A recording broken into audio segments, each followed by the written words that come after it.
out and come back in. Rising, we're rising up, it's a uprising, we're rising up, it's an uprising. Welcome to the Green Live Stream with my co-host, Mr. Scott Free. And our guest tonight is Andy Ellis. How's it going, Andy? It's great. Thank you all for having me on. Absolutely. So you got a lot going on. Just from our little pre-chat, you've been working on things for 4 years, and you're running for governor, which in Illinois, we're very interested in running for governor because that's how we get our ballot line back. If I could interrupt for 1 second, I'm going to log out. Okay, he's having echoey problems. Okay, well, while he's doing that, yeah. So, Okay. I've been involved with the Green Party since about 2015, and right at the end of as we were going into the end of the 2022 election, I realized that, like you all, running for governor is a key way that we maintain our ballot line. And in that year, the Maryland Green Party didn't decide that it was going to run a governor's candidate until like July of the year of the election. And it was actually an election where we could have done pretty well because our neoliberal Democrat governor that won was running against the sort of a MAGA Republican, and MAGA does not play well in Maryland. So it was the highest vote total for third parties in like 20 years in Maryland, but we didn't get our ballot access and we didn't get to 1%. So I decided that I was going to set out on a 4-year journey to make sure that we could get that 1%. And have ballot access, because we just spent the last 2 years petitioning. We spent $50,000 on it. We spent 2 years. It was long. It was hot. Wow, how did you do that? That sounds like a lot of work. Yeah, I mean, we raised money. We had help from the National Party. We had help from the Stein campaign, and we got a couple of folks that have been around for a long time, and are just willing to put the money and the work in with it. No. Scott's saying not yet. He's still working on his sound, so he'll get there. He'll get there soon. So yeah, so technology. Yeah, we love it and we hate it, right? Yeah, it enables us to be here, but it also, when it's not working correctly, I've been having issues with text messages on my phone. I don't even understand why, but at least now that the election is over, the bombarding of text messages on the phone has ended. I think during election season, I felt like I was getting like 20, 30 messages a day from everybody talking about voting and asking for money. So, yeah, I mean, I went into what is it, Action Network for something like, I think it was my emails, because I got tired of the Democrats asking for money. And I'm like, I'm not going to vote for you, so you might as well stop. Yeah, right. And then they would text me, and they'd always make up some new group constantly. And I used to smart off back, and then I just like stop, block, whatever you got to do. They wear you down. And it's with just trash messages too. And it's like I do remember the best one I ever got though. All it said was, "It's Hakeem Jeffries, $5." And I was like, well, that is straightforward, to the point, and cuts out all the fluff you would have put around it. But yep, absolutely. And didn't he? I thought I just glimpsed something recently that he kind of went a Zionist on us. I don't know. I'm sure he's the leader of the Democratic Party. Like that's part of the job description. So. Yep. So hopefully Scott is ready now. Let's see. I got thumbs up, so let's go. Yeah, I just had to totally reboot. So I'm gonna... I thought I accidentally kicked you out. I was like, oh, he disappeared. No. Like, I know I banned my co-host. What's going to happen now? Oh, so we were just talking about how much the Democrats and how many text messages we got over the election. Oh gosh. It was constant. Right. He was saying Hakeem Jeffries sent him something. Hakeem Jeffries, $5. Yeah.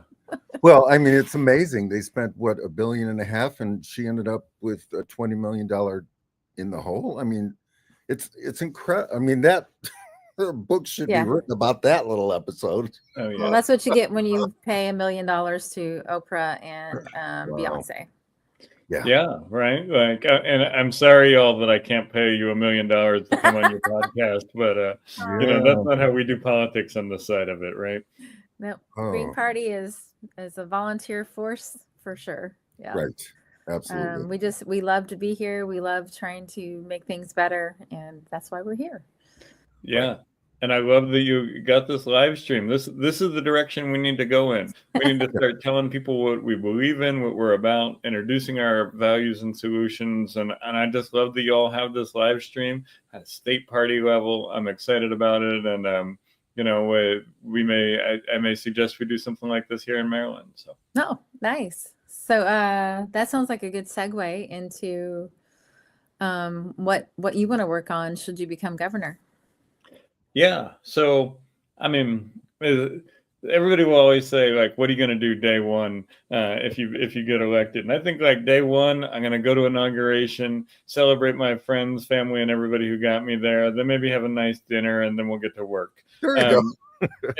And one of the things we're going to do right away is, if I were governor, I would declare climate and environment emergencies right away, on a broad scale, but also in communities that have been devastated by environmental injustice and have tried for years and years and years to get recourse, so that the resources would be available. Now, in Maryland, when you declare emergency powers, the governor has a whole lot of leeway to do stuff. I don't think I would start doing the things right away. I'd give the legislature the opportunity to do it in the first session that we had. But I would make sure they knew that I was going to use my executive power if they didn't act in a way that was just and sustainable for the communities that are suffering in this state. So that's one thing that we would do pretty much immediately. Another thing that I think we would try to do immediately is form an agency of some sort that helped to foster Maryland's move to a multi-party democracy. At the executive level, making it a priority and making sure that the state was investing resources and allowing multiple parties to be healthy so that more people could be represented. And then I think I'd look at that pardon list. So, pardons are in the news right now for all the wrong reasons, but executives have real power to set people free, people free who shouldn't be held. And look, we can talk about criminal justice on a broader level, but there are plenty of people in Maryland right now who are convicted of crimes they shouldn't be convicted of. And I would ask staff to bring me a list of people that we could set free and get back to their families and get back to their homes. Absolutely. Thank you. Can I ask, is cannabis legal in Maryland? Yeah, so recreational cannabis passed in Maryland, and it passed it passed with a provision for a reparation in it. So there's a 25% of tax revenue from recreational cannabis in Maryland goes into a fund called the Community Repair and Reinvestment Fund. And the Community Repair and Reinvestment Fund is set up in order to distribute funds based on the percentage of people in that zip code who were incarcerated during the war on drugs. So places like Baltimore City, places that have been other victims of the war on drugs, are able to get money out of that pool. And so it is legal here, and it is funding Community Repair and Reinvestment Fund through the tax dollars. That's great. That is it is legal here, but I'm not familiar with any kind of program associated with it, right, Eyde? I have not investigated. No, yeah, I don't think so. Otherwise, I would have heard about it. It was part of the reason I wanted to move here, because it felt like if they've legalized cannabis, maybe it's not a bad place to live. I'm not opposed to that. Let's just. I know, right? That's just no. I mean, that's the sick part of it is all of the people in jail over the decades for drugs. It's horrible. It's a sick society that we live in, that we're jailing. I mean, there's the real incentive to get people in jail is, the cheap labor. That's why they do it.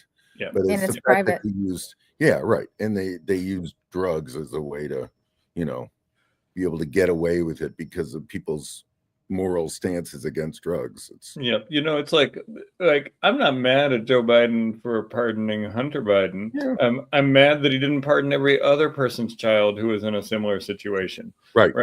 Like the lesson he should have learned here is not don't pardon your kid. But the drugs and the war on drugs catches people up. It puts charges on people that none of them should probably be in prison for. So if he had said, I am freeing everybody who is charged with this, and I am freeing a bunch of other folks, and Hunter is included, fine, I don't care. Yeah. But the fact that he didn't just tells you where their priorities are.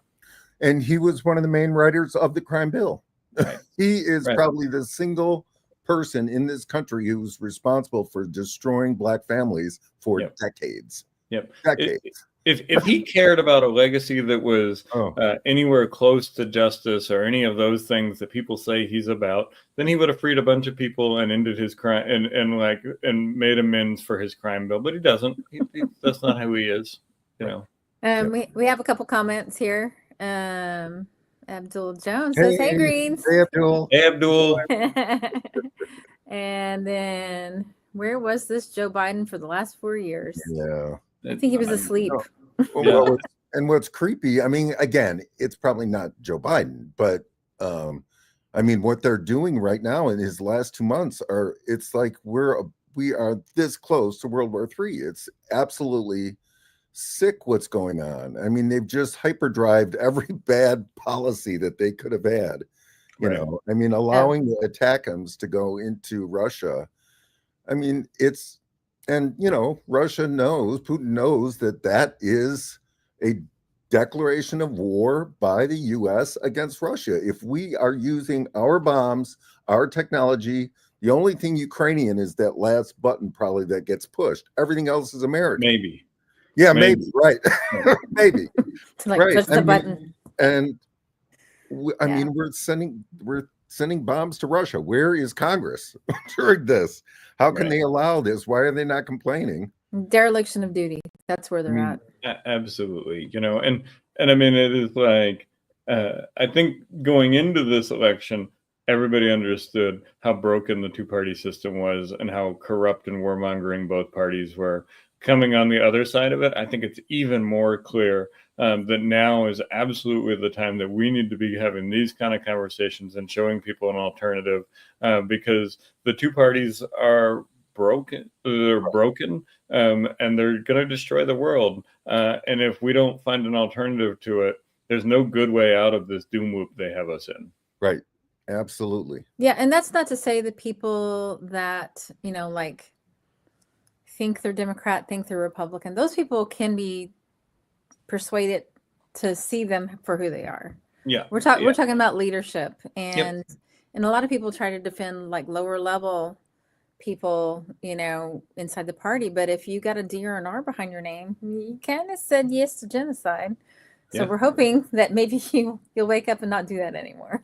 No, the reality is, if you are a Democrat, then the position you have is just the degree to which you've sold out. I mean, that's just the reality.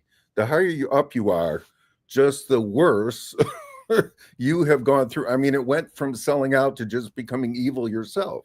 I mean, it was. I mean, I watched every Senate Democrat. I say this all the time. I watched every Senate Democrat vote in one bill to starve and bomb Palestinians. Now, how on earth can you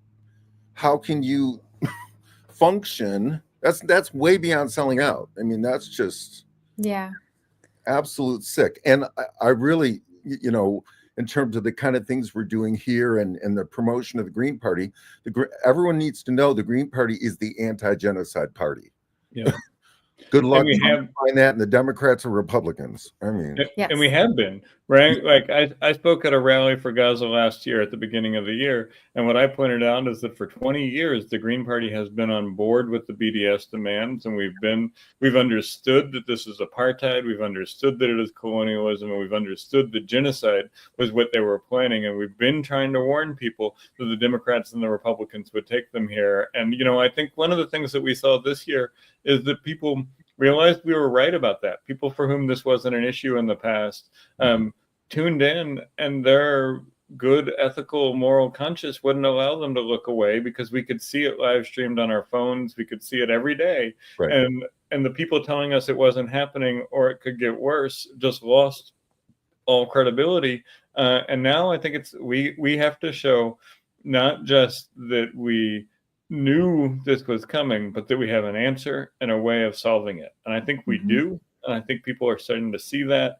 And I think more than ever in my lifetime, people are looking for an alternative to these two corrupt parties that have us in a planetary doom loop. And we need to build those alternatives in Illinois. We need to build them in Maryland, and we need to build them from the ground up across the country. Absolutely. Couldn't agree more. And if everybody could like and subscribe and share our live stream so more people can join in on the conversation. And this is Giving Tuesday. So if anybody wants to throw a little cash our way to Mr. Andy Ellis or to the Illinois Green Party, he's got his link tree here that has, you have a YouTube show and all kinds of stuff happening. You want to talk a little bit about all the work you're doing right now?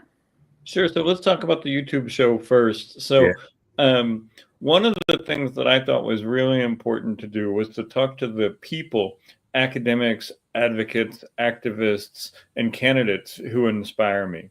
So, as I said earlier, I started this campaign in 2022, and there's not a lot to do when you're 3 years out sometimes, right?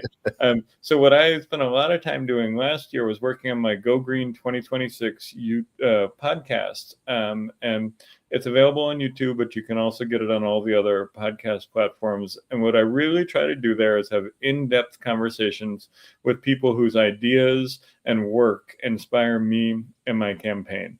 And, there are folks that have values and solutions that are aligned with the Green Party. Some of them are green, some of them are not, but are, have ideas that are worthwhile. And so we did, I think, 16 shows in the first season, talking to about an hour long each. And, they're just a real deep dive into a book or a report or something that somebody has put together. And we covered topics like with the criminal justice system. We covered reparations policy in Maryland. We covered community responses to violence and community responses to addiction, rooted in Black community traditions. We talked about grad student organizing, and we just had a whole good set of conversations about that I really encourage people to check out to understand the ideas and themes that go behind our sort of campaign.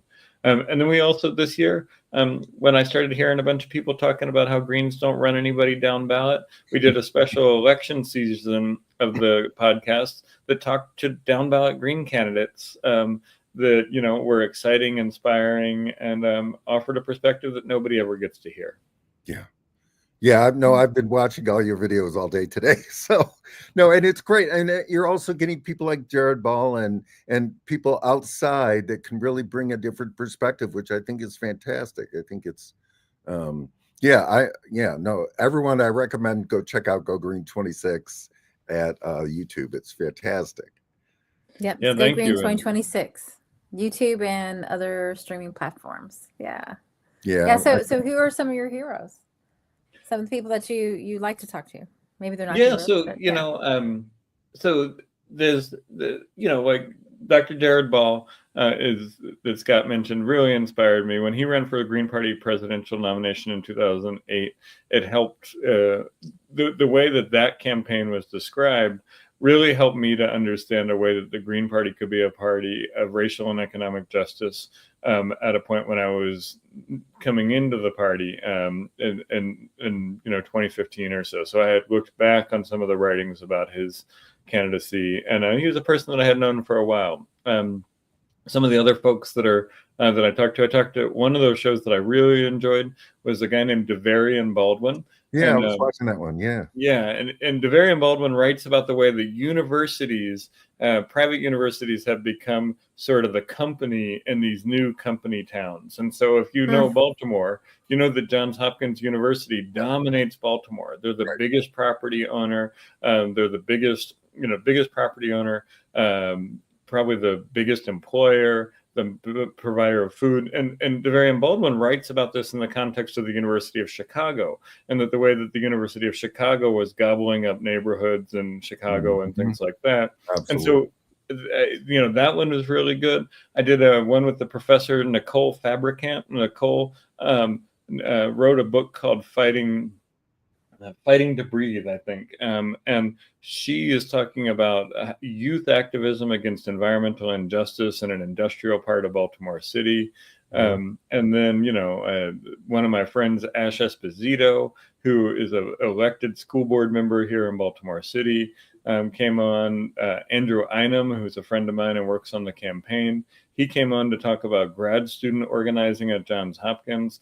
And I was just like, I was so excited when I put this together because I was like, I know really cool people who can come and talk in real depth about things that they do that are struggles for social, economic, environmental, and racial justice. And it was really fun to get to have the conversation with all those folks last year. No, that's fantastic. We have some comments real quick. Paris. And Hello, Paris. Chibu's here. Oh yeah, Hey, Andy, Chibu. love to see you run. Chibu ran Chi- for U.S. Congress in District 13. Do I have that right, Chibu? Mm-hmm. Yeah. Yes. Yeah. She did. Yay. And unofficial announcement, Jill got, what did I say earlier? Like 31,000 something votes in Illinois. Yes. And that's so even I gotta with go find that. I gotta find that, and Very good. I'll share that everywhere. Yeah, that's we worked hard.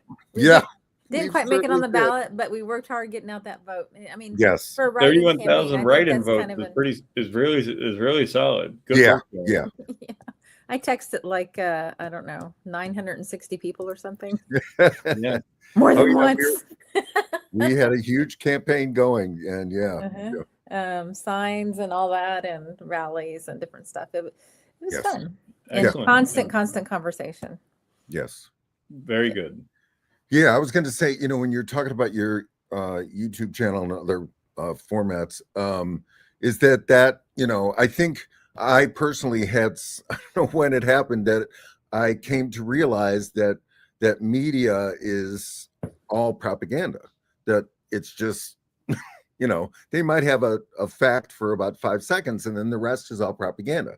And so it really was my kind of searching through YouTube and Twitter and to find, actual journalists like, Gray Zone or Mint Press or, actual journalism, and then really, really brilliant commentators. And so that's become where I, get most of my knowledge. I don't know if you, let's see, Jamal Thomas. I don't know if you've heard of him, but he does a daily. Actually, Eyde, you should check this out sometimes. He goes daily for 3 hours in the mornings. Wow. On weekdays, and he gives it's definitely all foreign policy based, but excellent work.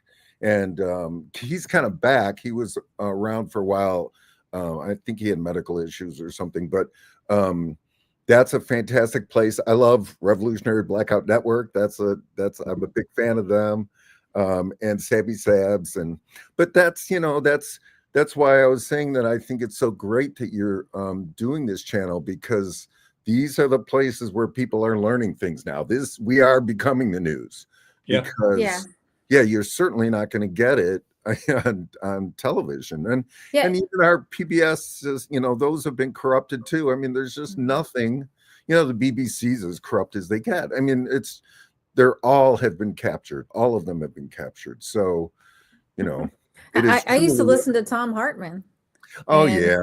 Oh God. I mean, back in the day, and then when they banned Trump from Twitter, back when it was Twitter, I got on there and they were like, "Yeah, ban him." I'm like, they can use that against you, and I was just like ostracized from the whole community. They didn't want to talk to me anymore. They were super mad. I'm like, they use those kind of things to silence the rest of us, and y'all just don't get it. Eric Sani is here. What's up? Said talking about the Jill Stein votes. Over 1,000 of those came from Lake County alone. Yes. Way to go, Lake County. Yes. And Eric Sani, I'm sorry if I'm pronouncing that name wrong, is also going to run for U.S. Congress. District 10?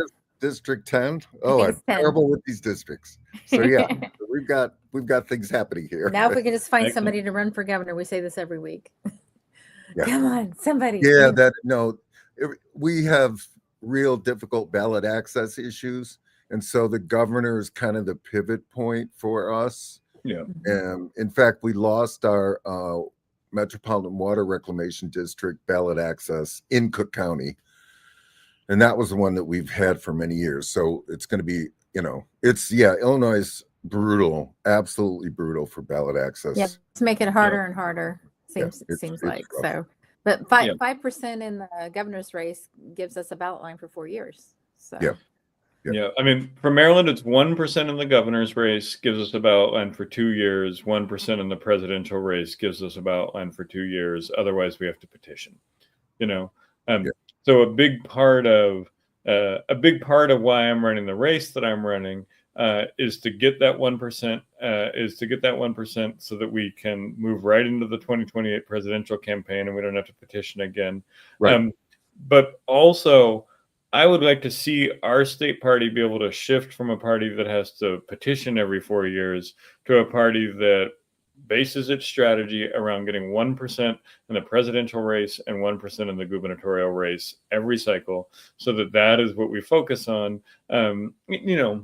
We won't forget how to petition if we miss it one time, but I'd like to see us move from a petitioning party every 4 years to a vote test party, because I think it's better to motivate people to vote for something than it is to try to get them to sign something saying you get to exist.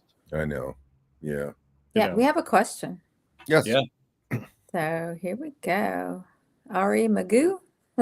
What chances for Green Party to form strong alliances, coalitions with like-minded organizations like Poor People Party, Socialist Party, and others? Yeah. I don't think there is a Poor People Party.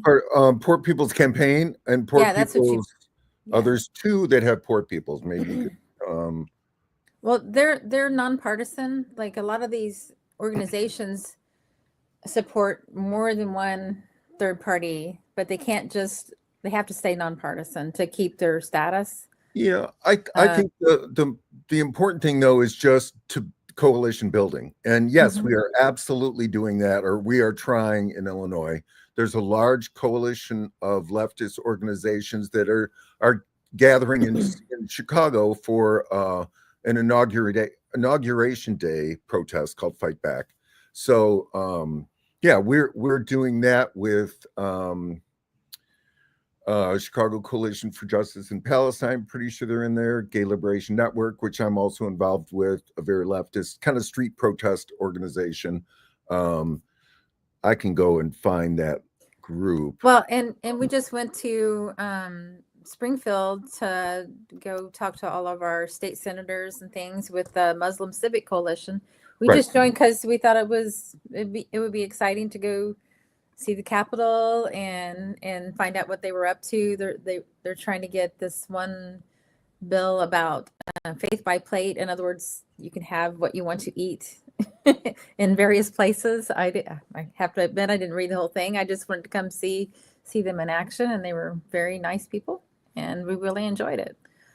And just to kind of plug that event, if you're in Chicago, January 20th, they still are going to have details of the exact location and time, but they're playing it out. And so we're in coalition with Veterans Against the War, American Muslims for Palestine, Chicago, Answer Coalition, Chicago Activist Coalition for Justice, Chicago Area Peace Action. There's about 20 groups that we're involved with. So yeah, that's definitely a focus that we are, especially in Illinois, we're just trying to focus on coalition building. That's a big aspect.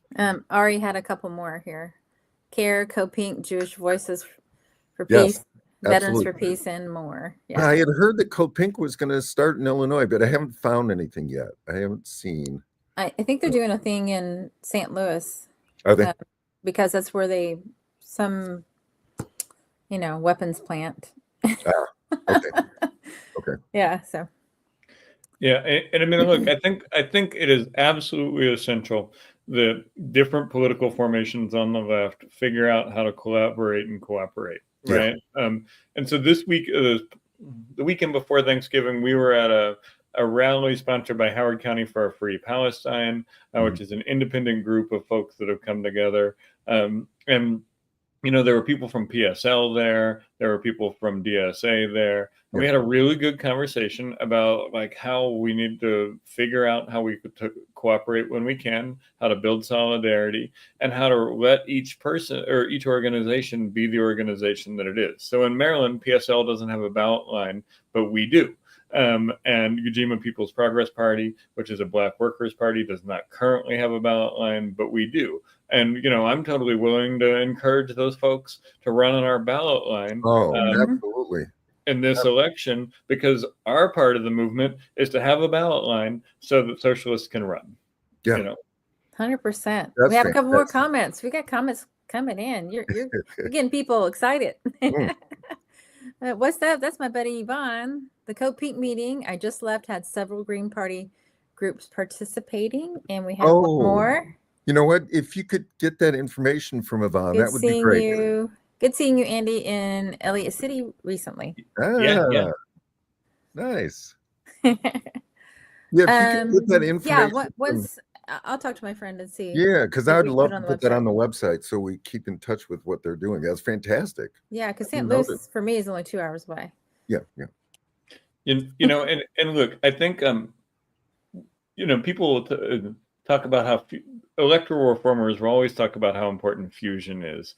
And I don't really care about fusion with Democrats or anything like that. But what I would love to see is the possibility of some ballot reform law that allowed small party fusion, right? It doesn't necessarily make sense for the Greens to try to run a person in every single seat across the state, even if we have a ballot line for it, because we just simply don't have the capacity to support all of those campaigns. Yeah. But if there was something we could do where we were able to fuse with the Ujima People's Progress Party in parts of one part of the state, or with the Workers' Party in another part of the state, I really feel like that gives us the structural mechanism to do this stuff.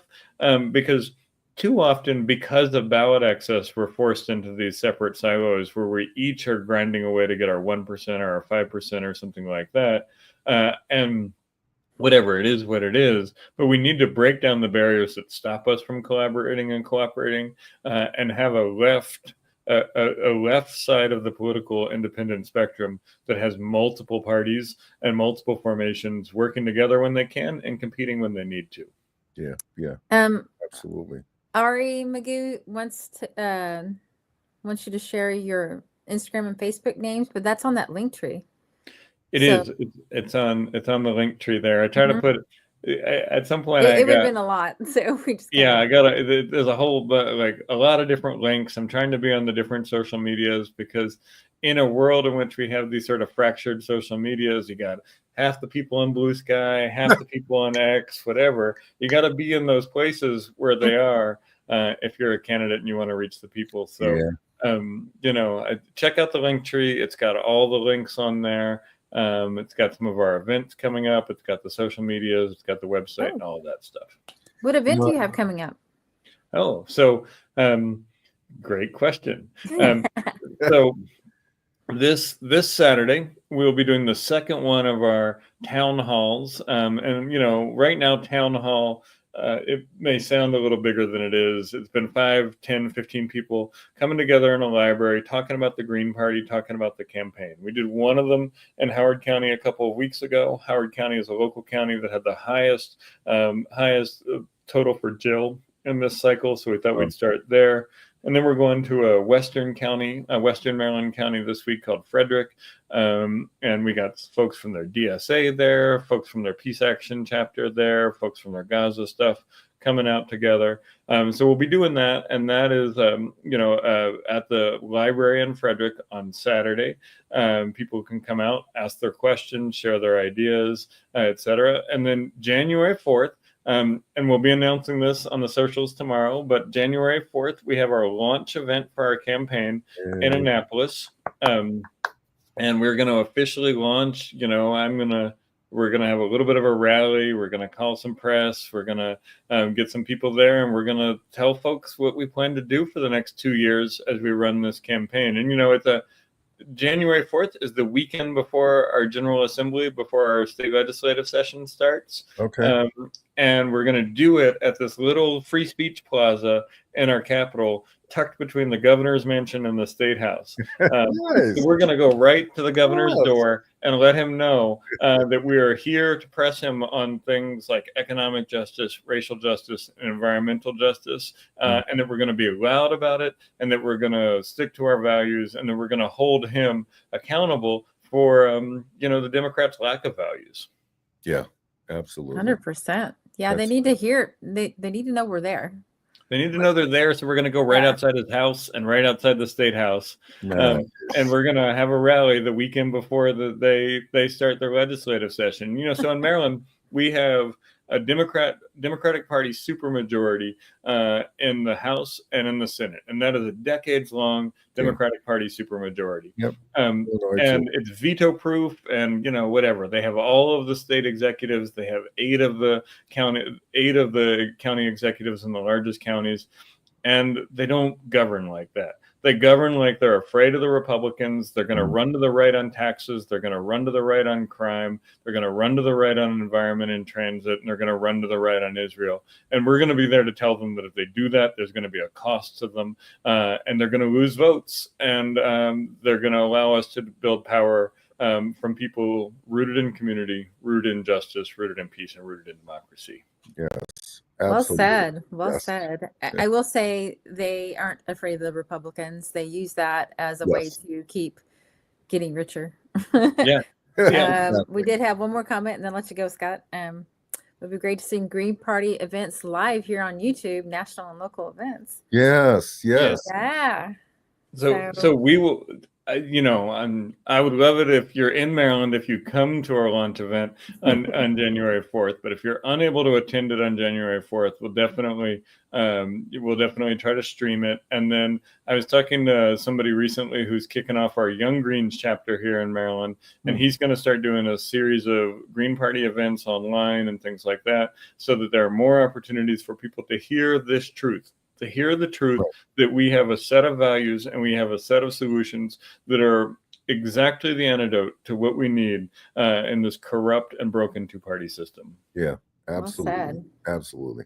One thing I think overall that is another thing the Green Party has to do is we need to be out there spreading the message and being everywhere on all the socials and also, promoting each other's. I mean, I know it's 50 states, but we need to be all promoting each other's work, because one thing I'm going to do, I swear to God, I'm going to do this tonight, because I haven't seen anything.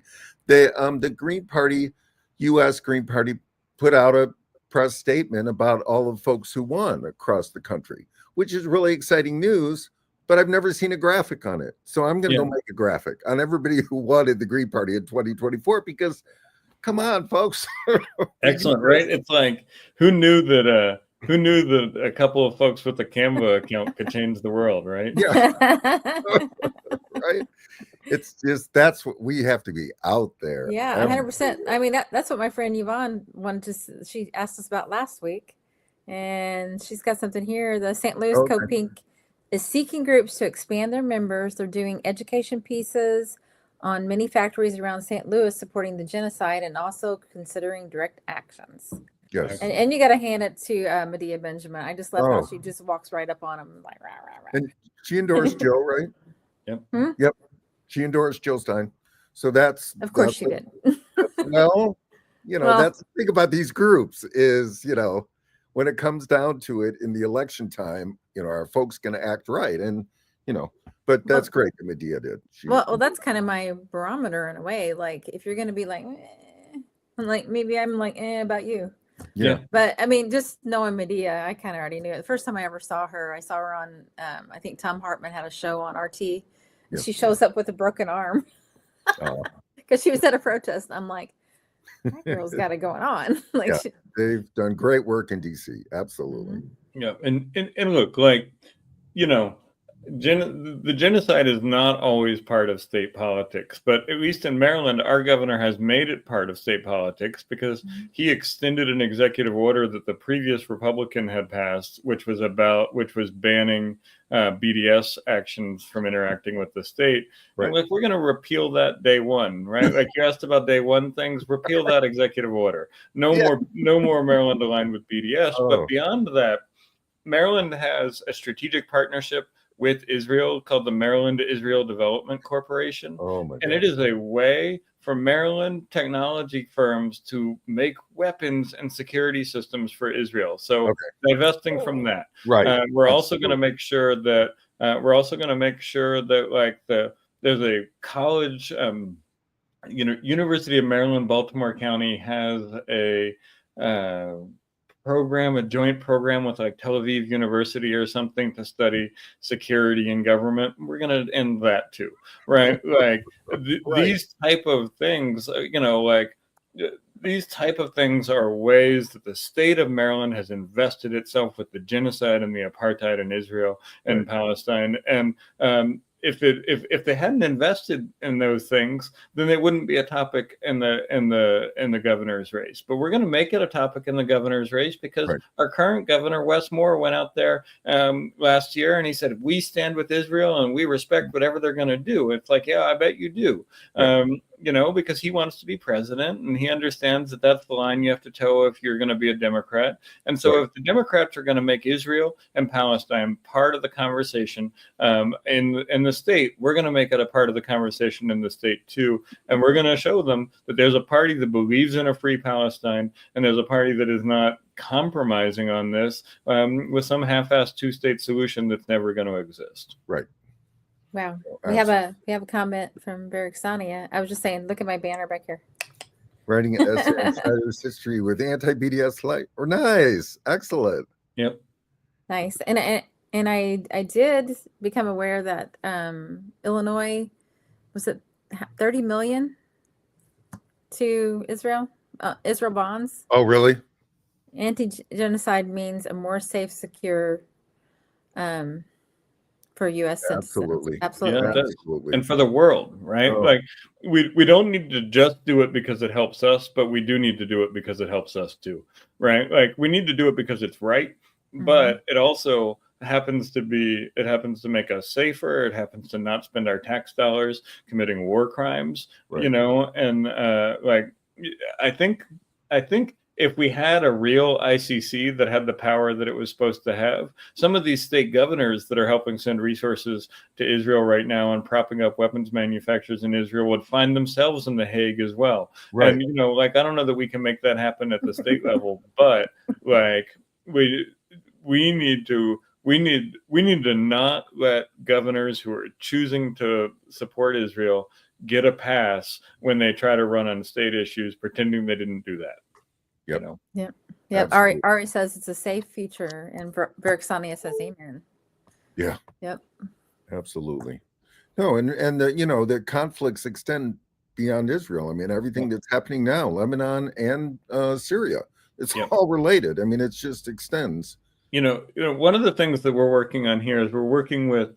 So we want to talk about divestment, right? Like, the BDS executive order bans people who support boycotting from doing business with the state. It's very symbolic. It's a symbol that we need to get rid of, but it's not material. What is material is the state of Maryland's investment in the state of Israel and in the broader war economy. So we're not going to just talk about Israel. We're going to talk about divesting from the war economy. We're going to talk about divesting from the war economy and transitioning to a solidarity economy where people have what they need. People have access to housing, have access to healthcare, have access to, food, have access to transit, and can earn a reasonable wage and have some dignity in their work. And, Maryland, right outside of DC, heavily invested in the federal government, heavily invested in the defense industry. And we need to divest from that right now. And we need to build a plan for what a future looks like that isn't dependent on war and the federal government in order for our tax base to thrive. So, I'm excited to talk about Israel, but I don't think that the issue is isolated to Israel. The issue is that our country and our state are entirely invested in a war economy that has to kill people in order for us to have any sense of economic prosperity, and we have to end that. Right.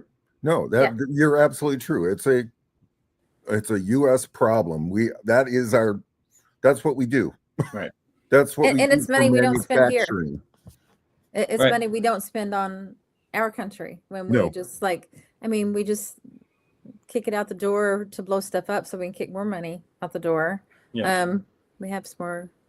Oh, sorry. Paris Hobbs said it would be great to know how involved, if at all, Illinois state is connected to Israel, etc., in a similar manner. Yeah, we need to. I said we need people Yes, to do we do. research. So if you'd like to research some stuff, and let us know. Yeah, Because and we're small but mighty.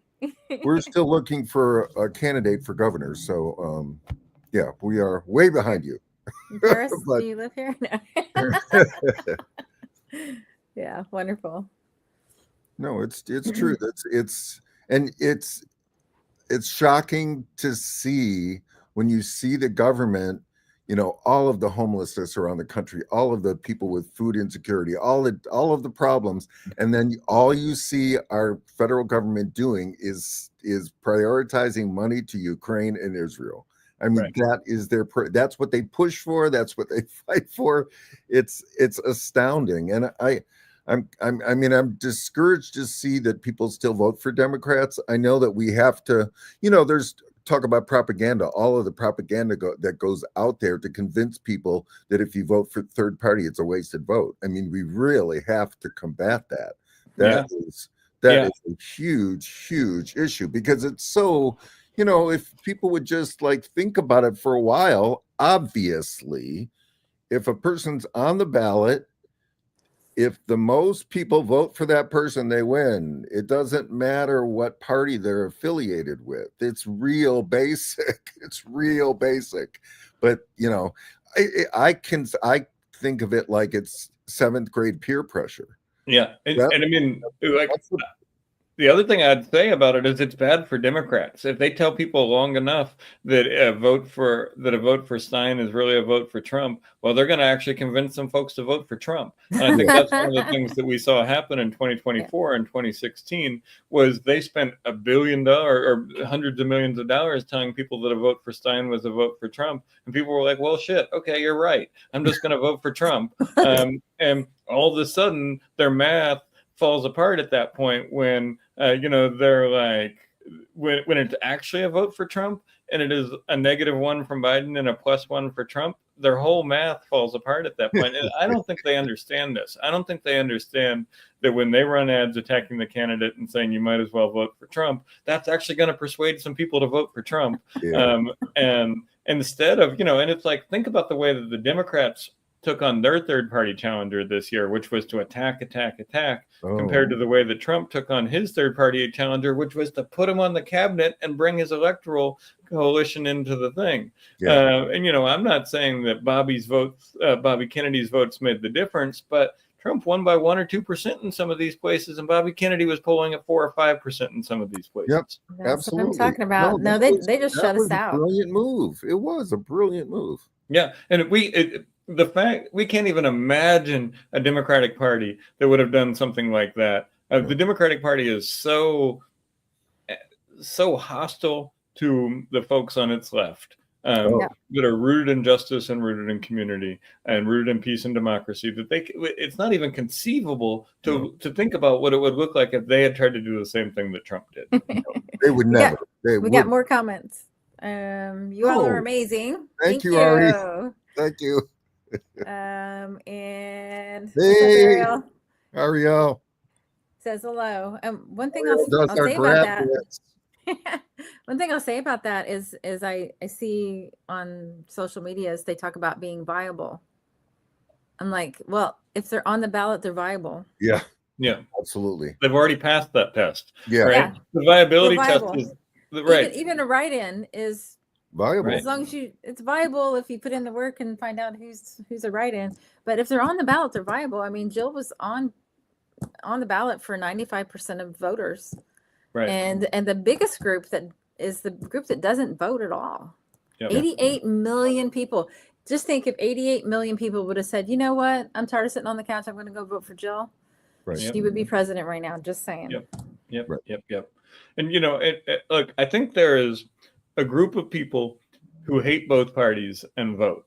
And in this election, that group of people who hate both parties and vote looked and they saw that Trump was the outsider, that Trump was the one that was the challenge to the status quo. In a lot of cases, not everybody. Some voted for Jill, some voted for Claudia, some voted for Cornell, some voted for the Libertarian. But a lot of them looked at this and said, Trump's the outsider here. Harris is the status quo, and the status quo is terrible. And I think Greens have to get in a place where we can seize that anti-establishment vote, that anti-war vote. It's like the Republican version of an anti-war approach is to be isolationist, and that doesn't solve the problem. What we need is international solidarity, and we need somebody representing that the working people here and the working people in Iraq and the working people in Europe and the working people in South America all need to unite together.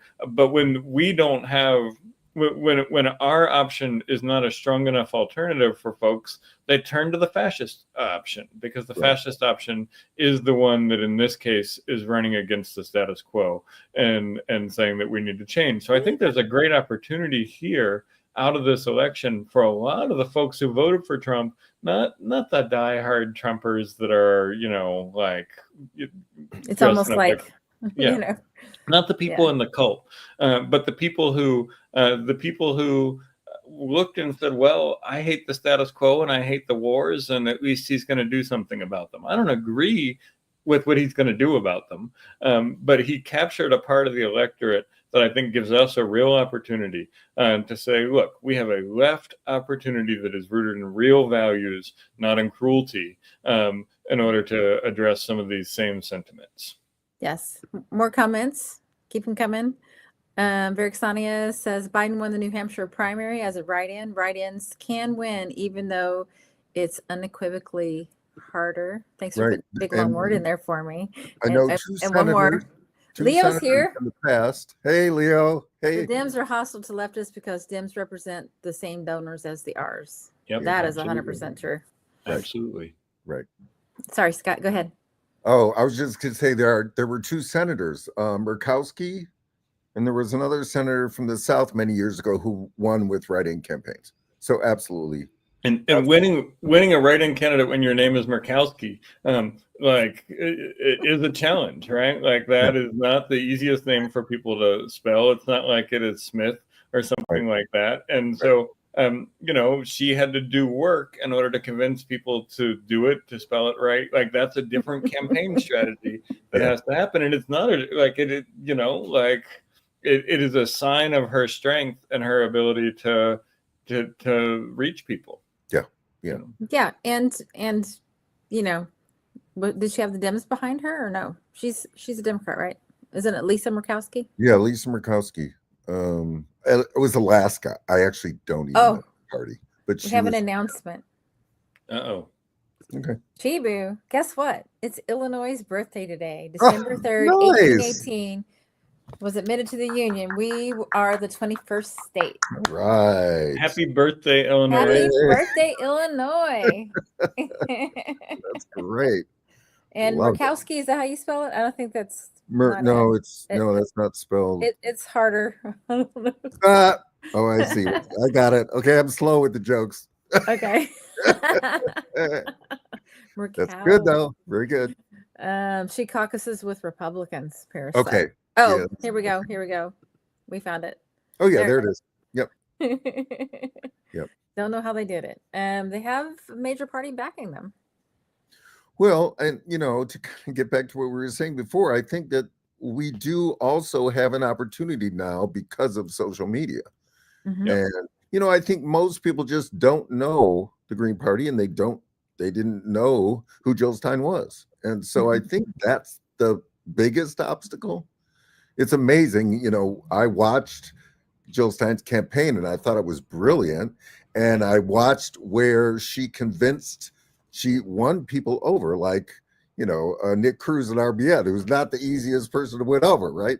And so I thought I just followed it, and it was I thought a fantastic campaign, and yet all of these people never heard of her. It's just so we do have to do a lot of reaching out, and that Yep. the Green Party itself has to do a ton of reaching out. We are way too underground. We need to be. Everyone needs to know that we're out there. Well, we have 33 people watching. Maybe everybody Alright. could join and help us out. That'd be amazing. Oh yes, so we do. Ari Edie and I says- do a. Oh, sorry. Or Edie and I do a plug since the segue go in ahead. there. Edie and I do a kind of hangout organizer meeting for the Illinois Green Party. You can find it at the events on ilgp.org/events. We do it every Thursday, 8 p.m. So anybody wants to come on in and hang out with us. Sometimes we just talk stuff, and sometimes we actually have strategies that we're working on for whatever's happening with Illinois Green And Party. we welcome ideas, and you don't have to come. Just come check us out, and maybe you'll like what you see, and then maybe you'll join us. Yeah. And we did have a comment. Ari says, maybe I'm naive, but convince Democrats that green is the winning party to go to. How about that for a plan? I love it. Yeah, that's that it's really that was another thing, and I've said this many times, that was a real shock for me, is that I'm involved in the queer music and arts scene in Chicago. That's kind of my focus. And I just assumed, all of my friends, there was a kind of a moral base to what we do, and we're for rights, human rights, and all this. And I thought it was a given that they would just reject the Democrats once everyone saw that they were funding a genocide. I just thought, of course. And then I go out there and I thought, oh no, they're all supporting the Democrats. And I mean, it was a shock. And for me to watch them do their little campaigns with Kamala and Joy and just say how great she was. And everyone knows, it's Emperor's New Clothes. Everyone knows she was not she's about the worst politician we have seen in decades. I mean, the Democrats have some talent. They do. Yeah. She's not one of them. She is absolutely not one of them. She's as dense. I mean, she's the worst politician I have ever seen.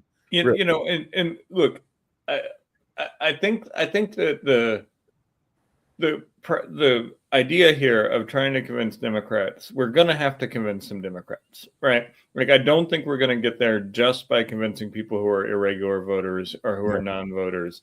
We're going to have to convince some Democrats. We're going to have to convince some Republicans. We're going to have to convince some libertarians that we have a plan in order to use our ballot lines, which we fight so hard for, in order to change outcomes in line with our values. And if we can start figuring out how to do that, if we can start figuring out how to move from a paradigm that talks about choice being the value that we provide, and instead talking about changing outcomes, then I think there's a lot of people who are going to latch onto that. And if we can understand how the power of our ballot lines can help us to change those outcomes, even if it's not winning, then I think people will start to go, okay, yeah, this makes sense to me right now.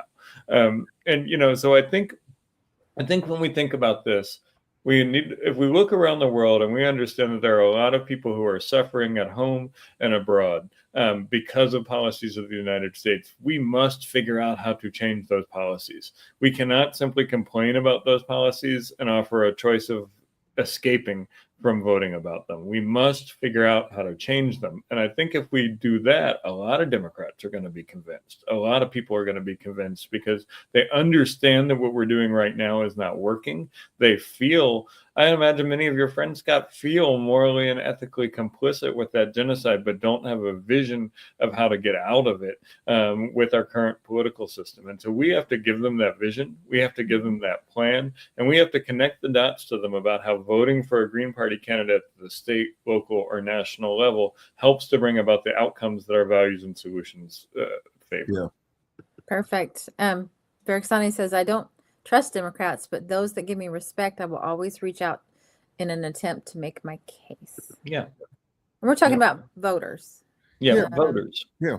And I know that, sorry. FDR and all of his, New Deal reforms, I have read how that was really, it was the communist and socialist parties putting the pressure on. That's what did it. So, yeah. Yep.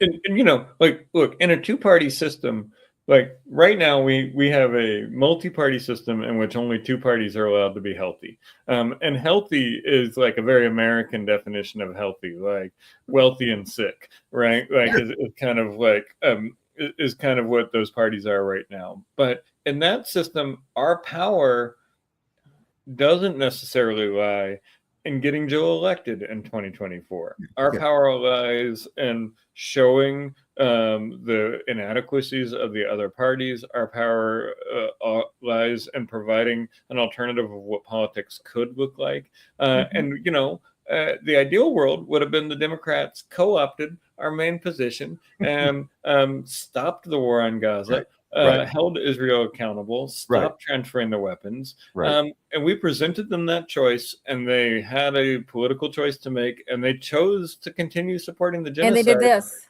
Yeah. As they're walking out of the DNC convention. I can't hear the names of all the dead children. Right. And that choice is going to cost them, and so it's like, if you look at, I don't want to get too weedsy on this, but if you look at the election of 1844. Yes. There's no sentence that begins, I don't want to get too weedy, and then talks about the election of 1844. But look, in the election of 1844, the Liberty Party was running on an abolition platform. Both of the major parties, the Democrats and the Whigs, were supporting slavery. Both the major parties were supporting annexation of Mexico. One of them was going to do it a little bit nicer than the other. And the Liberty Party said, no, we're drawing the line here. If the Whig Party is going to continue supporting slavery, then we're going to make it so the Whig Party can't exist anymore. And in 1844, they spoiled that election. The term got invented for the first time because New York had enough votes for the Liberty Party that swayed the election to the Democrat. We learned the term spoiler from that election. And the Whig Party disappeared within 10 years, and we entered a multi-party era in the United States, right? And I think we could be on the precipice of something like that here in the here right now, where the Democrats looked in the face of a moral and ethical once-in-a-generation choice, and they said, we're going to do the unethical thing because it's easier for us politically to do that. And I don't know that they're going to easily recover from that amongst a lot of people who may not agree with us, but watch them commit genocide and try to explain it away with lesser evilism. Yeah, we have more comments. Ari is actually said they're in Maryland. So what was so difficult to say no to genocide? Shame on the Democratic Party. I know they can't. They don't, can't because their donors won't let them. No, and it's not just that. It is decades of believing three premises. One, Israel has a right to exist and defend itself. Two, Israel is an indispensable ally of the United States. And three, Palestinians are their own worst enemies. Those are as fundamental to the philosophy of the Democratic Party over the last 2 decades as a woman has a right to choose is, right? Like those concepts, it's not just their donors. Their donors do it too, but philosophically, they are aligned with genocide.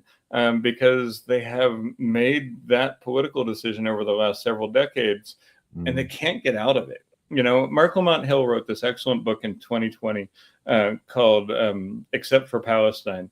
I think Progressive Except for Palestine. And he just lays out exactly the way that the Democratic Party has gotten itself into this situation. And he predicts this. He says, that the young people and the people of color and the irregular voters that the Democrats need in order to win presidential elections are like in free Palestine territory at this point. And the rest of the establishment of the Democratic Party is in Israel's an indispensable ally of the United States territory. And that rift came and got exposed in this election. And it is not the type of thing that is easy for a party to recover from.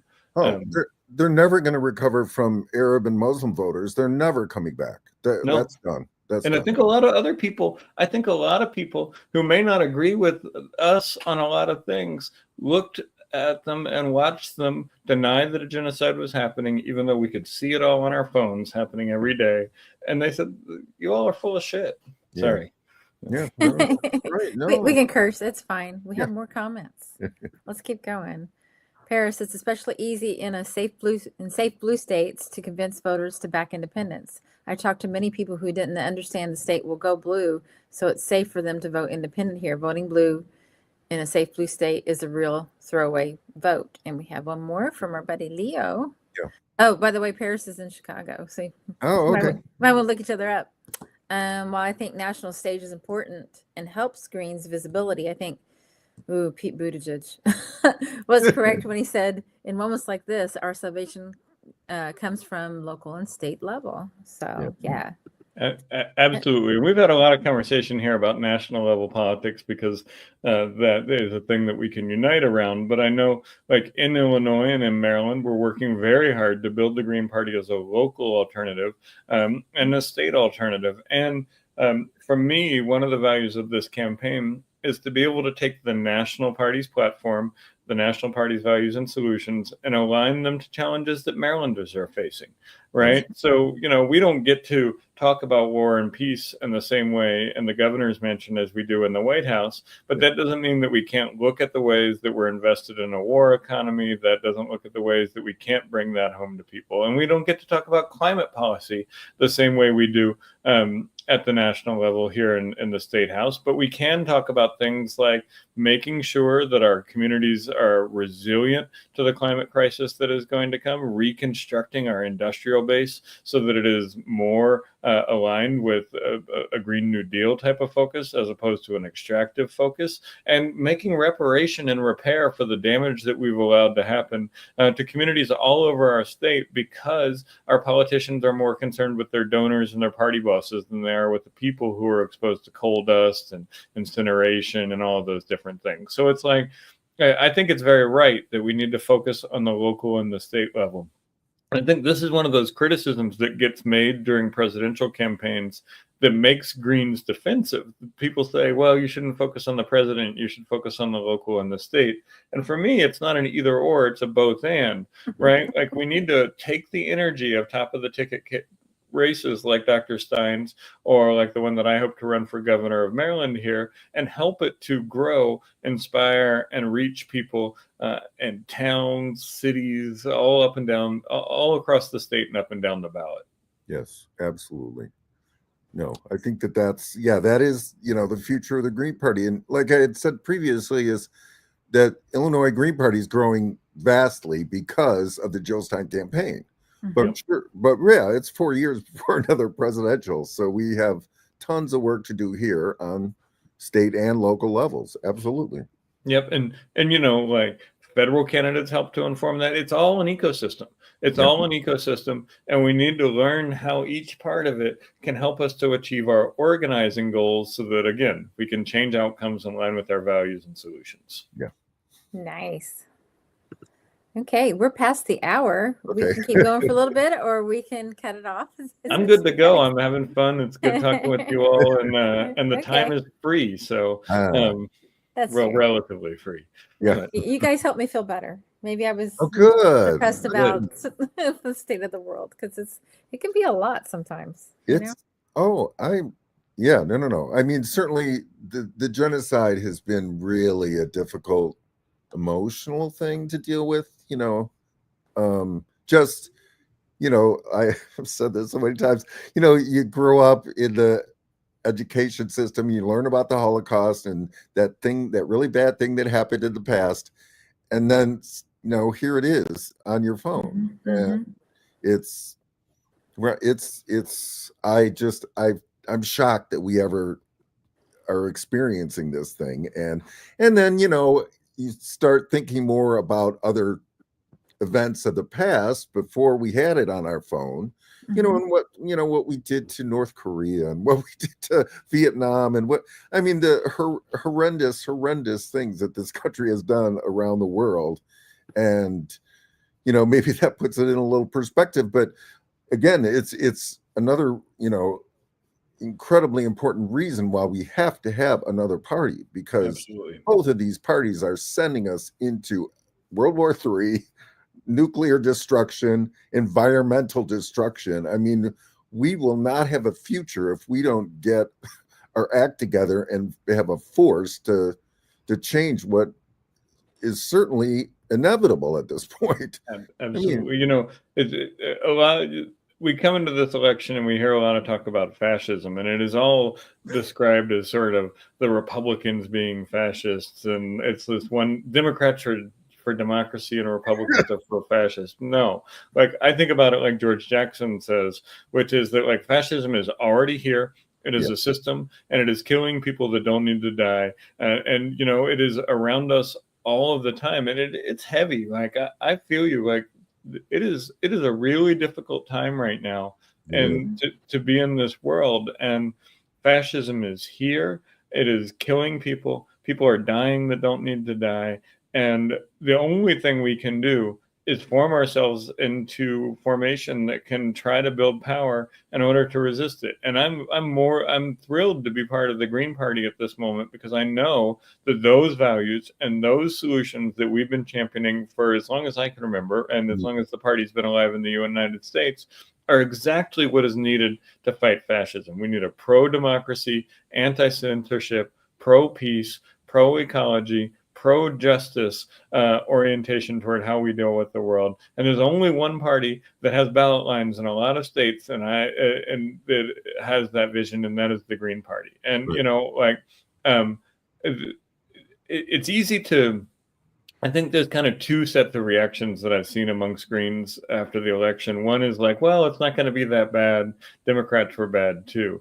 And another one is going to be, yeah, it's really going to be that bad, and Democrats are kind of bad too, right? And I think I'm more in the second camp. Like I'm looking at, I think it's going to be a really, really, I think this Trump administration is going to be really bad. And I think the Harris administration would have been too. But like, I'm not of some false hope that, well, Trump's actually going to do good or something, right? Like it's going to be bad. It's going to be bad. Maybe just on accident. We have lots of comments. I'm going to get them in here really quick. Yeah. One is directly for you. Grab that momentum, Andy. Yes. Wind is on your side. I am going to do my best. Yeah. The world stands for Palestine. The people of the world. Yep. Not so much the governments. And that's why we need an internationalist approach instead of an isolationist approach, right? Yeah. Because an internationalist approach allows us to stand with the people of the world who understand that they could become Palestine at any moment. And that for many of them, they already are Palestine. And so like we need to not cut ourselves off from them. We need to be part of them. Yeah. Right. Ari says, be great, go green. Yes. That's right. And Verixania says, yeah, my dream is my house race inspires someone to run for local county chair member as a green. Yes. Well, and that's what we're trying to do. We're trying to get people. It's a war economy, and our nation is tired and fed up with it. That is it. Like, I knew it was going to be bad no matter who won. I kind of felt like if Kamala would have won, people would have just went back home, back to brunch, back to sleep. And as bad as Trump, I think, is going to be, he might do a couple of things on accident that might help something. But I mean, RFK is interested in permaculture, which may not be bad. It's like that's a good thing. But at the same time, they're both bought and paid for.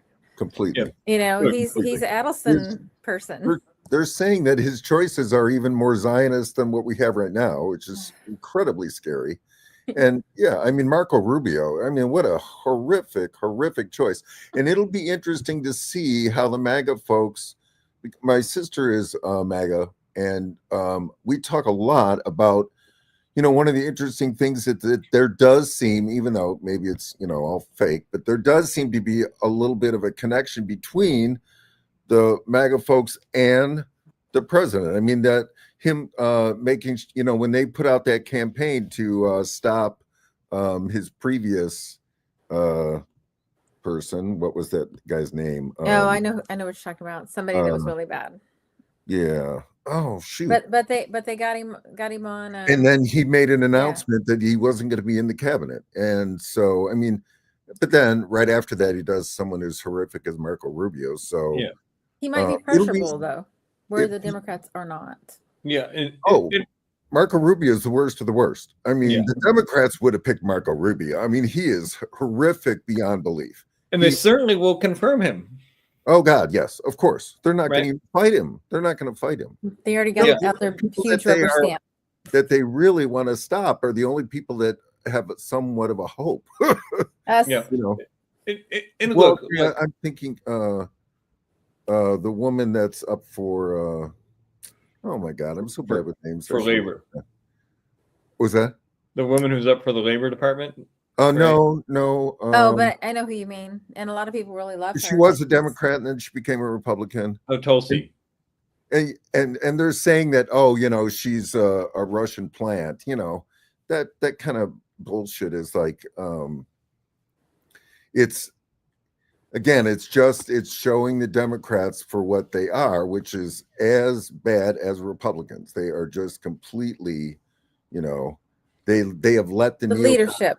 They have completely let them, you know, the neocons take over. I mean, the elected at the top of the Democratic Party, whatever backbenchers in Congress feel, or whatever backbenchers in your state legislature feel, they may actually agree with us on a lot of things, but they don't have any power within the party. And at the top level of the party, it is still a corporate party, it is still a fossil fuel party, and it is still a war party. And there's no divorcing that. Now, I would say to those folks who want there to be some progressive voice within the Democratic Party, the best way to do that is to allow us to be a little bit stronger so that there's actually pressure on their left side and people can make an honest choice of whether they're in or whether they're out. You know, there was a lot of talk by the Democrats about Fannie Lou Hamer at this year's convention because Black women were on the stage, and that is not at all what Fannie Lou Hamer was about. Fannie Lou Hamer used her power to threaten to be in or out of the Democratic Party in order to get what she wanted for working Black people. You know, and Fannie Lou Hamer was an internationalist. Fannie Lou Hamer believed that the wars needed to stop. Fannie Lou Hamer believed that poverty reduction was an essential thing that we needed to do. And she was willing to leave the Democratic Party if the Democratic Party was not the place for those politics, but she was willing to stick it in there if it was going to be. And we need to give more people that option to have a credible choice of in or out if the Democratic Party wants to have some progressive flank to it or something like that, because otherwise those people are stuck over here. And the party doesn't believe they have a credible place to go, and so they don't have any power, they don't have any leverage, and they just end up sucking up to the brand at the end of the day because their power is stripped from them because their ability to choose in or out has been stripped from them. Right. We have lots of comments. Let me go through them real quick. Paris. Both major parties have been imperial war parties for decades, really post World War II. Greens can take the anti-war space. Absolutely. There's a huge vacuum. Very exciting. Amen. International solidarity makes us stronger. Yes. Yep. And you know, like that part about since World War II is really important because coming out of World War II, the two parties agreed to create what we know as the modern two-party system because they didn't want socialists, they didn't want Black internationalists, they didn't want labor movements and things like that to have the kind of power. So they agreed to this sort of responsible two-party governance system. And, you know, that was a means of stopping what they consider radicals after the war from having access to government. So the two-party system is a war system and a capitalist system by design. And it is an intentional design that came out of World War II as part of the post-war era of making us into the imperial power that we are today. And both parties agreed to it it because it allowed them to be the ones who had power in that imperial system. Right. Here's something. Let me get into the Democrats who pretend to be the good guys. That's all it is. Well, Leo brings up a really great point. They can point to Russia loyalists, but don't mention who is bought and paid for by Israel. Right. And I was saying like that, like to like when I was trying to convince people to vote for Jill, I'm like, any other country, you would be outraged that they took money from another country. But why is it okay for Israel? Right. Why? Yeah. And they're actually committing a genocide. And it's Israel, but it's the fossil fuel companies, it's the big banks, it's all of these folks who benefit from a status quo of exploitation and imperialism and genocide. And both parties are awash in that money, right? Like it's not, both parties are equally awash in the Israel money. They're awash in the fossil fuel money. They're awash in the big pharma money. They're awash in the big banks money. And there's no reason to expect them to do anything to curtail those folks' power, because that's where they get their campaign donations from. Right. Yep. Yeah, they talked about how this whole campaign was just this massive grift. Right. Because their polling showed they were going to lose. They knew they were losing months and months and months ago. Right. Yeah. They talk about Greens being grifters, and it's like, I don't know anybody who's ever gotten a 6-figure job from running a Green Party campaign for anything. Right. But I know plenty of people for losing. Right. Yeah. I know plenty of people who've run a Democratic campaign and lost and gotten a nice, cushy 6-figure job, advocating for a thing. And, it's like, that's the grift. The grift is not the Green Party. I'm going to go back to my job the day after the election if I don't win, right? Like, I'm not going to go find some think tank to write me a 6-figure check, Right. Like, and I think that's the thing that people don't understand. Like, this is a party of working people. This is a party of working people. This is a party of volunteers. We may have professors in our party, but we don't have presidents of university. We may have people who work in corporations, but we don't have CEOs.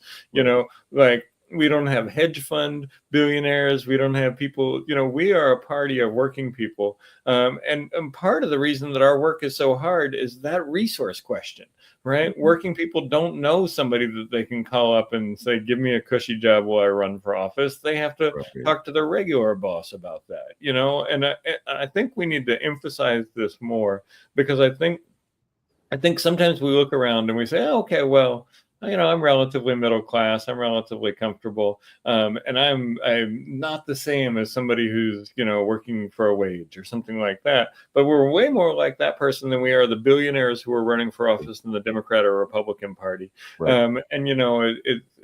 We need to understand that. We need to have our strategies based around that. And we need to figure out ways to pool our resources so that we can begin to compete with the other parties, because they just have all the power and money in the world at their disposal. And we don't have that. We don't have it. And we need to recognize it and build solidarity with people that is based in people power. Right. Yes. Awesome. Absolutely. Comments, or you got something going on, Scott? Because I feel like I interrupt you every time I throw. No, I'm good. No, this Okay. has been excellent. It's really need some internet technology aces to help get the Green Party messaging out across social media and beyond. Yeah, we're working on it. We are definitely working we have on one it. in this chat. He's pretty great. Yeah. And We're if Trump pardoning Blagojevich isn't proof corruption goes across both major party lines, I don't know what is, right? Yeah. It's a big club and we're not in it. Right. And even if we get in it, we won't be in it, right? Like, even if we win a seat in the state legislature or something, we're going to be like the one who never gets invited to the lobbyist parties afterwards, or like I can just see it now. Like, if somebody asked me at one point, like when I was running for state legislature in 2018, they're like, "What committee do you want to be on?" I'm like, the Democrat that's in charge is not going to put me on any committee. I'm just going to get to sit around and go like they're going to do whatever they can to isolate us when we get into power. Sure. So if we get into power and we say we get somebody elected in an all Democrat city like Chicago, is there anybody that's not a Democrat elected in Chicago? Probably no. Say we get one. Say we get one Green on the council there, right? Like, their life is going to be hell. At first, they're not going to be able to deliver results, and they're going to be constantly tempted in order to switch with the offer of like, come on, if you switch over, we'll be able to help you get your policy agenda passed and something like that. And so as a party, we need to be ready to back our people who run for office and to put the power behind them that they will need in order to work inside those systems. Like, there's a long road for us to go from talking to running to winning to holding power and changing outcomes. And we need to be building the people power and the solidarity within our states and across the nation and around the world in order to back up our folks who do have the courage to run and do have the skill and the time and the talent to win. Yeah, no, absolutely. And I mean, it's a constant battle. You bring up international. I mean, it was just horrific that the Greens, I don't remember which country they did, put out an announcement telling Jill Stein to drop out. I mean, that's It was Canada. was it? Yeah. I mean, you know, I have heard that the Green Party outside of the U.S. ain't what it used to be. And again, you know, the potential to sell out to is always out there. I mean, I've seen people running as Democrats, and I was like, oh, I remember you ran as a Green 5 years ago. Yeah. You know, I mean, it happens everywhere. And so it's going to be a constant battle. Unless you take the Shama Sawant approach. She got on city council with a bunch of Democrats. They pulled her in the back room and said, you know, what you said on the campaign trail was really nice, but none of that's going to happen. She's like, oh, yeah? Yeah. Right. She got the first $15 an hour minimum wage passed in the country. Right. And now they're trying to take it back, and they're still fighting with her. She did an Amazon tax. I believe that went for rent control. I mean, so it's possible. You just need an organization behind you. Right. No, and I follow her work, and, you know, I could wring her neck sometimes because she sits there and says, and we need a new party. And she says it right next to Jill. Yeah. Yeah. And good for Jill. Good for Jill. We're building the new party, Shama. We're rebuilding the Green Party into something endorse beautiful. Jill, and that's great, but she needs to stop that. I mean, we have a party. It's just, I don't know. I don't quite get her logic. If she says that we need a new working party, but we can't do it now. In a few years. Right. So, what are you doing? What are you doing? She's building the base to create the party, which is what we're doing. It's a little weird, but I mean, I love her in every other way. She's a fantastic organizer and just brilliant. And look, like I want the Green. I believe in the Green Party. I'm committed. I've been hard at work at it. But if somebody with our values and solutions, honest to God, our values and solutions, not some Democrat knockoff of them. But if somebody can pick it up and do a better job than we've done at building third-party power on the left in order to galvanize workers and resist war, imperialism, and capitalism, more power to them. I am loyal to the Green Party because I believe that it's the vehicle that we have right now that can get us to the place we need to be. But for me, at the end of the day, the game is changing outcomes away from fascism so that people's material lives are better on a day-to-day basis, and doing that rooted in a set of values that the Green Party has. And if Shama Sawant can build a thing that is more effective at doing that than we are, go ahead. Right? To me, what's weird about it is that she doesn't even say that. She's not trying to build a party. She actually says, no, not now. But she keeps saying, but we need a worker. But she's not actually doing that. And yet, you know, again, she's working with the Green Party. Jill's speaking at their big conference in February. And so, you know, it's weird. It's just weird. That's all. We have a comment. Hang on. Leo. Inspiring an independent voter base is her job. Taking that momentum and building the Green Party is ours. Yeah. Well said. Yes. Exactly. And look, like we've got the way that I say it in Maryland right now is I don't know if we're going to be the party on the left that represents peace, democracy, and ecology and justice in 10 years, but we got the ballot lines right now, and we're going to do the work we can right now in order to build toward that future. And if we do work that builds toward that future, and it's another label that is on that party, but that party has the same values and solutions, great. I have no problem with that. For me, it is about making a better world. It is about loving the people and freeing the people and fighting against fascism so that we can truly build a democratic society where we can all flourish and thrive. And I'm excited to do it with the Green Party right now because it's the best vehicle available to us. But I'm not gonna be angry if somebody else is able to do things that we haven't been able to do. I'm going to keep building until they can get there. Yeah, that's that solidarity thing that you were talking about earlier. Right. Like if there's somebody that's a great candidate that is the third party that doesn't have a ballot line, right? Maybe that's a thing, you know. Yeah. Well, Jill and the PSL candidate did that in this election. election. There was, Yeah, they kind of did an agreement. Yeah. right. They had an agreement based on the state ballot situations. Yep. Yep. Mhm. And that's the direction that we have to move in. We have to move in to a domestic and local solidarity and an international solidarity position, because the stakes are too high for us to get divided into these camps that can't function by themselves. The stakes are literally the world. Like when people say, "What is at stake?" The world is at stake. Everything. And we need to be ready to fight, to build, and to grow in a way that saves the world. That's what the mission is. Right.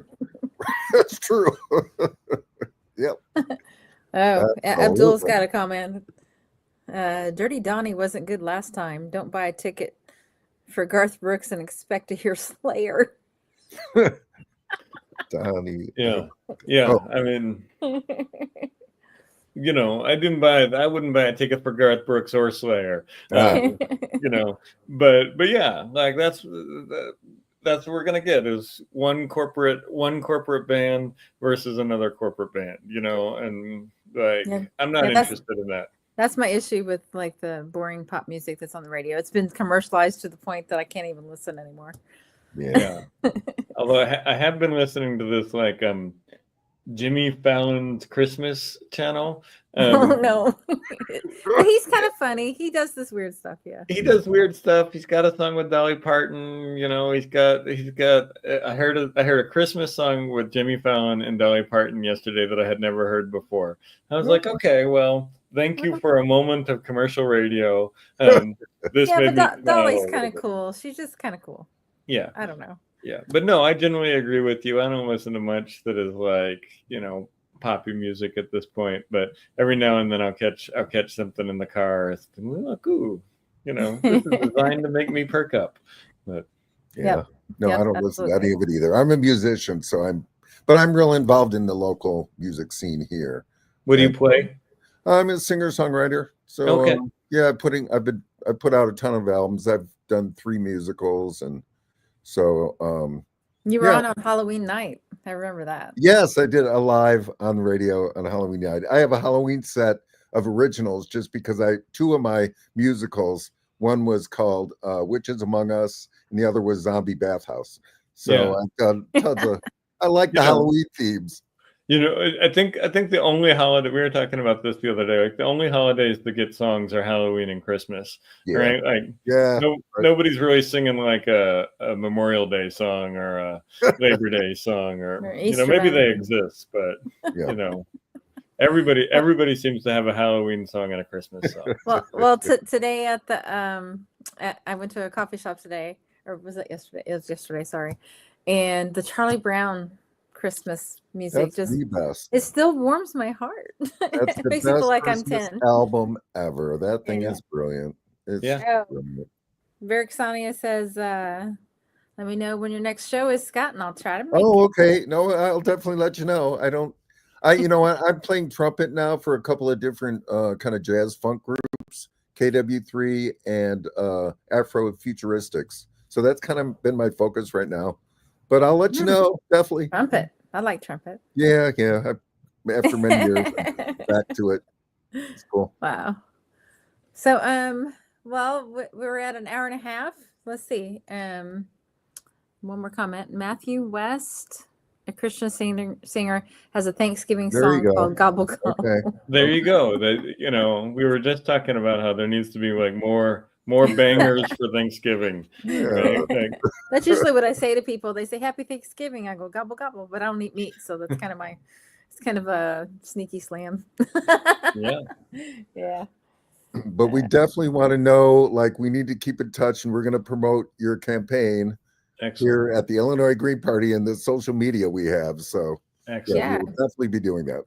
Well, thank you all. This was really fun. I really appreciated the chance to just come on and talk about this stuff with you all, talk about politics, and like talk about the world that we need to build, right? Like, we know what's wrong. We can look around and we can see what's wrong, and I think one of the things that we have to offer is not just a chance to destroy the two-party system, but a chance to build a new system, a chance to build a multi-party system, a chance to build a peaceful system, a chance to build a truly democratic and just system. And then we can start to do some ecology that can save us from the climate crisis that we're about to face and the environmental crisis that we're about to face. And it starts with folks like you and folks like us on the ground trying to do this thing that everybody says is impossible until we do it. And so it's like I just love to connect with other Green Party folks because I know that your values are good, I know the solutions are good, and I know together we can do this. We can make the world the place that we need it to be, so that it is so that we can escape this fascist imperialist system that we have right now. Exactly. Scott? Yeah. Any closing? Oh, we will be looking for your campaign. I'm very excited for your campaign. It's fantastic. Hang on, let me get it back up there. Please go check him out. Andy Yes, Ellis. and everyone check out his YouTube channel. Go Green It's 2026. fantastic. It's really, really good. Excellent. Yeah. Well, thank you all so much. I look forward to coming back on, and maybe we'll flip it around sometime, and I'll have you come on my show. All right. We'll make more of this Green Party media so people can get the good message. Right. Yes, we will. And Scott's going to play us out in a second. But before that, please like, subscribe, and share this live stream and let them know what Greens are about. We're not just, Green New Deal. We want worker justice and free Palestine and get governors that will divest from the crazy war machine so we can spend it on our people. That's our money. What are they doing handing it out to the world, and causing chaos? So, and if anybody's interested in joining the Green Party, please do. And we'll see you here next week. Illinois Green Party is ilgp.org. Yep. And see us Thursday night. Go there for the event for our weekly Zoom. Yep. You can All join. right. Just come say hi. Thank you all. Thank you. Bye. Uprising, fight the power. It's an uprising.